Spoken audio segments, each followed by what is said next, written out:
Hi friends, it's me again. This book is so good I couldn't wait to read the other chapters.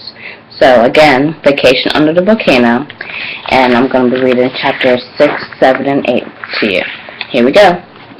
Chapter 6, The End is Near. Zachary opened the door to the room of scrolls. He and Annie rushed in and ran over to the shelves. Jack pulled out a piece of paper with the Latin title on it, Verbassimus in Mundo. Okay, he said, we have to find the scroll with this title. He began frantically unrolling scrolls one by one. They were all handwritten in Latin. Here it is, said Annie. She held up a scroll. The words at the top matched the one on their paper. Yay, said Jack. I wish I could read Latin so we could find out what the story is.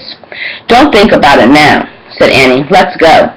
Annie handed the scroll to Jack, then started out the room. Come on, she said. Bring it. I just want to check and see what the story's about, said Jack. He put the scroll in the leather bag. Then he flipped through the book on Roman times, looking for a picture of the ancient scroll. In the middle of the book, he found a picture of a volcano erupting over a town. Under the picture was written, For 800 years, Mount Vesuvius was a peaceful mountain, rising above the town of Pompeii. Then at noon on August 4th, AD 79, it erupted into a deadly volcano.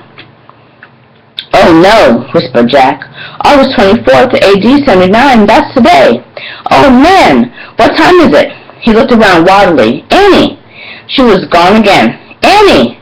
Jack grabbed the leather bag, then clutching the bag, he tore out of the scroll room.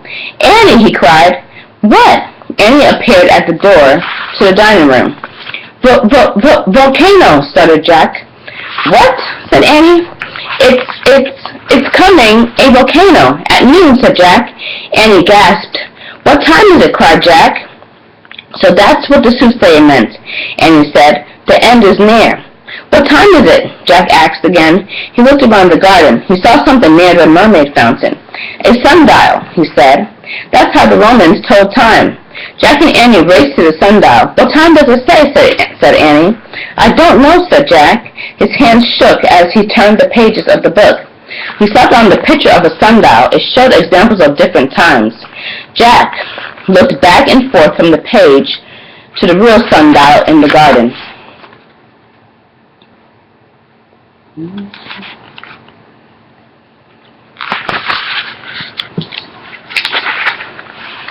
Here, he said. He found the one that matched. Jack read the writing under the picture. The shadow on the sundial can hardly be seen at noon. Oh, man, he whispered. He looked at Annie. The end isn't near. The end is here. Just then he heard a terrible blast. It was the loudest sound he had ever heard. Ooh, that sounds scary. Chapter 7. The sky is falling. The next thing Jack knew, he was lying on the stone patio. The patio stones were trembling. A rumbling sound came from the ground. Jack raised his head. Annie was on the ground, too. You okay? Said Annie. Jack nodded. Everything was shaking and crashing down around them. Pots, plants, the mermaid fountain, water from the goldfish pond sloshed onto the patio and Jack and Annie. They both jumped up as roof tiles began falling into the garden. We better get inside, said Jack. He grabbed his leather bag, then he and Annie stumbled into the scroll library. Giant cracks split the stone floor as Jack and Annie ran to a window and looked out. Glowing rocks were bursting through the sky above Mount Vesuvius. The whole top of the mountain had blown off. What's happening? Said Annie. I'll check, said Jack. He pulled out the Roman book. He read aloud from the section about the volcano. When the volcano erupts, hot melted rock called magma is pushed to the surface of the earth. Once it gets outside the volcano, it's called lava. Lava? That's like burning mud, said Jack. It covers everything, cried Annie. Jack kept reading. There was no running lava from Mount Vesuvius. The magma from the volcano cooled so fast that it froze into small grayish-white rocks called pumice. A pumice rock is very light and has holes like a sponge. That doesn't sound too bad, said Annie. Wait, there's more, said Jack. He read on. A great cloud of pumice, ash, and burning rock shot miles into the air. When it rained down on Pompeii, it completely buried the town. "Oh, man," said Jack. "This is a major disaster." "It's getting dark," said Annie. Jack looked out again. A thick black cloud was spreading over the earth like an umbrella. The sun vanished as the sky turned smoky gray. "That must be the cloud of pumice and ash," said Jack. Just then the ground trembled again. Chunks of plaster from the ceiling fell on the scrolls. "We have to get out of here," said Annie.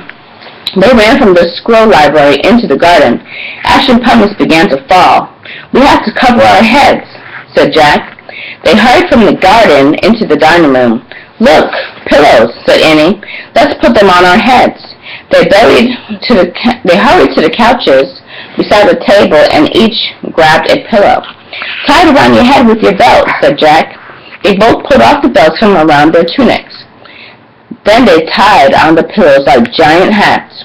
A chunk of ceiling crashed down near them. "Let's get out of here," said Jack. They stepped over pieces of fallen roof tiles and ran into the main hall. They pushed open the front door. A blast of heat and dust nearly knocked them down. And when they stepped outside, pumice rained down over their pillow hats. "Run!" cried Annie. They ran from the vacation villa into the dark, burning streets.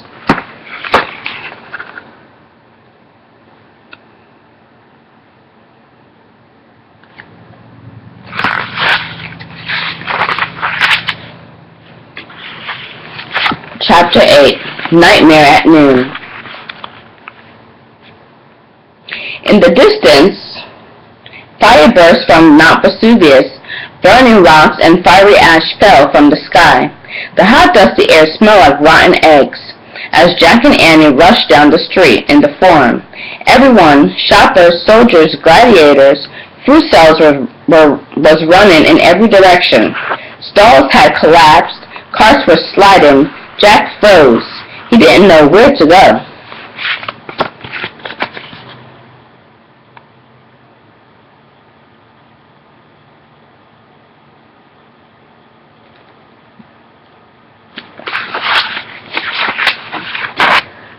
"That way," shouted Annie. Jack followed her as they ran past the Temple of Jupiter.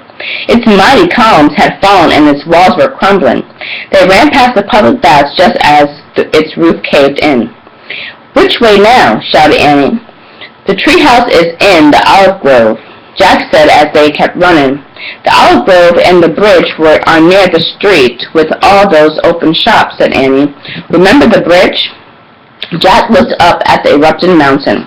A red-hot cloud billowed over it. Fires burned on its slopes. "Head in the direction of Mount Vesuvius," he said. "It was behind us as we came into Pompeii." "Right!" cried Annie. So while others ran away from Mount Vesuvius, Jack and Annie ran toward it. On the street with the open shops, baskets and broken jars rolled over the cracked stones. Jack and Annie ran past the bakery and the shoe shop. They ran past the butcher shop and the barber shop. All the shops were empty. Their owners had fled.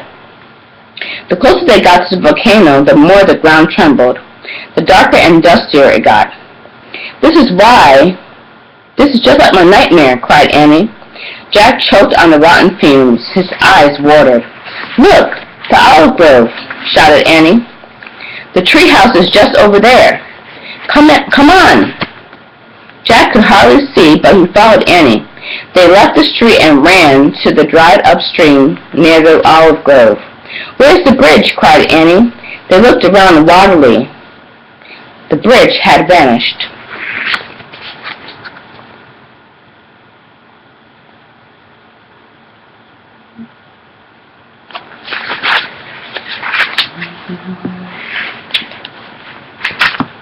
Well, that's it. What do you think is going to happen now?